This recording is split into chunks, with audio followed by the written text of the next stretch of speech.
The desert was quiet that night. Too quiet for a land that once echoed with gunfire and laughter. The wind swept across the plains, carrying the smell of smoke and something older, like memory.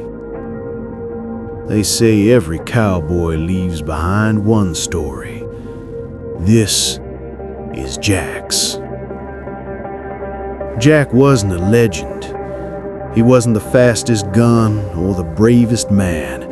He was just a ranch hand with tired eyes and hands worn from fixing fences.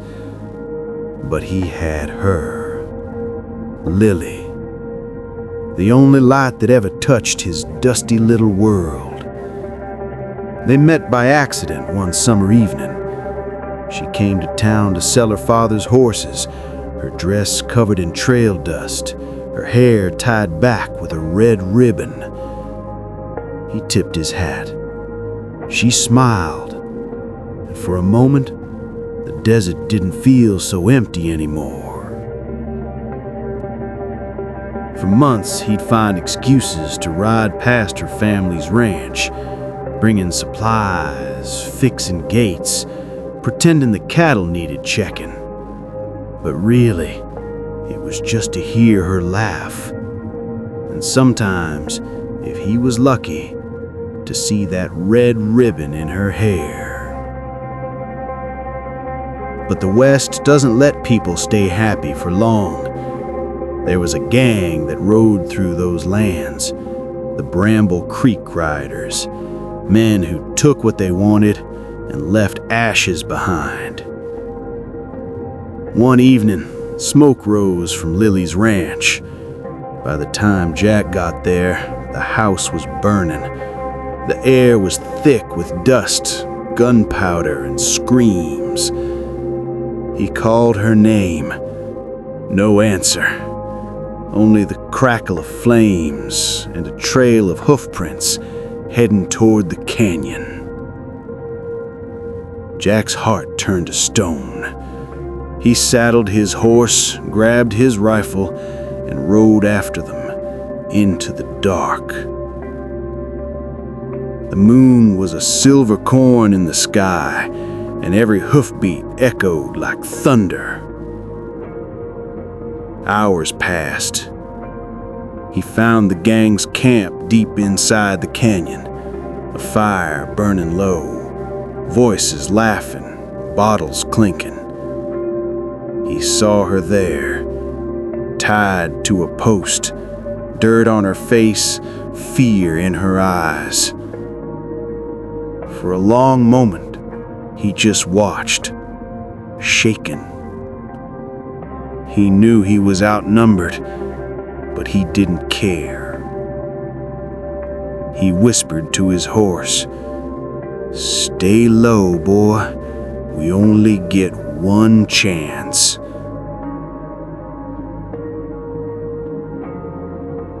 Then he charged. The night exploded. Gunfire cracked through the air. Horses screamed and men scattered in panic. He fired once, twice, each shot finding its mark. The raiders scrambled for cover. He reached her, cut the ropes, pulled her close. Her voice trembled. "Jack, don't. They'll kill you." He smiled, blood running down his arm. "Not tonight." They ran toward the canyon's mouth, bullets chasing their heels. A shot grazed his side. He stumbled, but kept going. The horse was waiting. He lifted her up and rode hard through the smoke. Behind them, fire licked the sky, and the sound of men shouting faded into the wind. For a while, there was nothing but silence, and the sound of her heartbeat against his chest.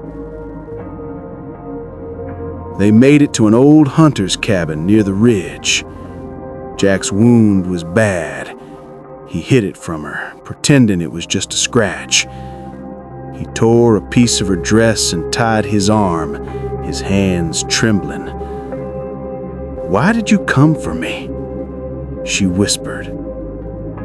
He looked away, his voice barely more than a breath. "'Cause you're the only thing worth saving in this damn desert."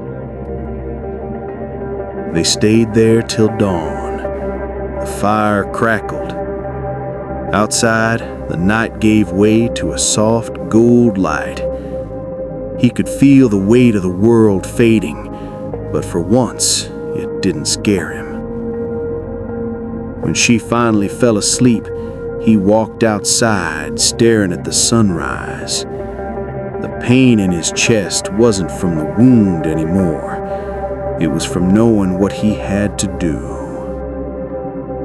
He saddled his horse, quietly, slowly. She woke to the creak of the door. "Jack, where are you going?" He smiled. "Somewhere the bad man can't find you." Before she could answer, he was already gone, a silhouette riding into the rising sun. Days later, the town found Lily walking back alone. The gang was gone. No one ever saw Jack again. Some said he died out there. Others swore they saw a rider in the distance, watching over her from the hills. They called him the man who rode through the fire. Years passed. The town grew quiet again. Every morning, Lily would stand by her porch, coffee in hand, eyes on the horizon.